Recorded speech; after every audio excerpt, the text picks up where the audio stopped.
Hi, I'm Joe Alton, MD of Survival Top 50's Reader's Choice website, doomandbloom.net, with over 1,000 articles, podcasts, and videos on medical preparedness.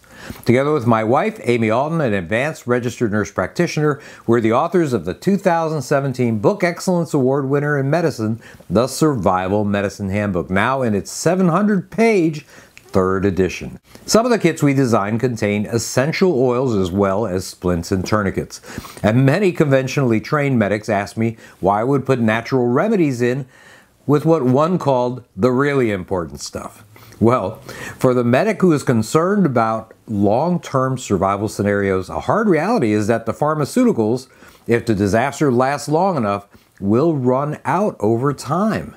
Now, no matter how much you've stockpiled, this leaves you only with natural options, such as the plants that grow in your own backyard. When there was little else to treat sickness and injuries, your ancestors learned to use them with skill and effectiveness, and maybe we need to relearn the use of the tools that are hidden in the back of the medical woodshed.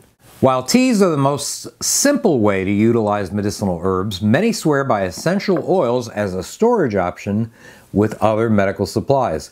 These items have much more longevity than fresh plants and can include those that don't naturally grow in your area.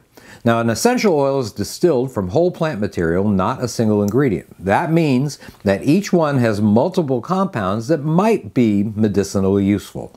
To take an example, English lavender has about 20 different chemicals, including esters, ketones, and terpenes.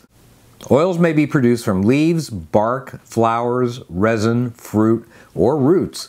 For example, lemon oil comes from the peel, lavender oil comes from flowers, cinnamon oil comes from bark. It just goes on and on.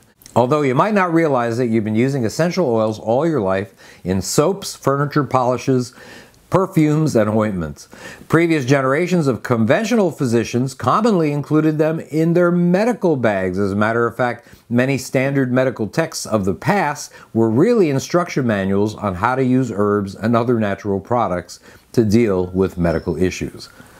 Essential oils aren't easy to produce at home without distillery equipment and a lot of material. Although it takes only a few leaves of peppermint to make a tea, some sources say it takes about 16 pounds of fresh peppermint leaves to produce an ounce of essential oil. Now that's the kind that you see like this marketed in small dark bottles.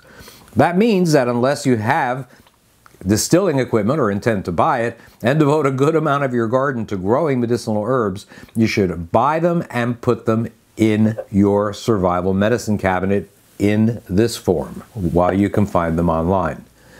The strength or quality of an essential oil is dependent on multiple factors, including soil conditions, season harvested, subspecies of plant, rainfall, and in some cases even the time of day that they're harvested.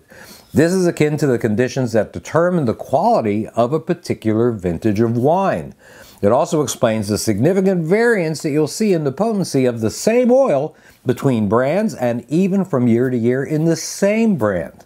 You might be surprised that the Food and Drug Administration only requires 10% essential oil in this bottle for it to be marketed as pure essential oil. Beware of claims of FDA certification. The FDA has no certification or approval process for these products. This is Joe Alton, MD, that old Dr. Bones, wishing you the best of health in good times or bad. Thanks for watching. Hey, if you need a solid medical kit for that wilderness hike, hunting trip, or even long-term survival, check out Nurse Amy's entire line at store.doomandbloom.net. That's store.doomandbloom.net. You'll be glad you did.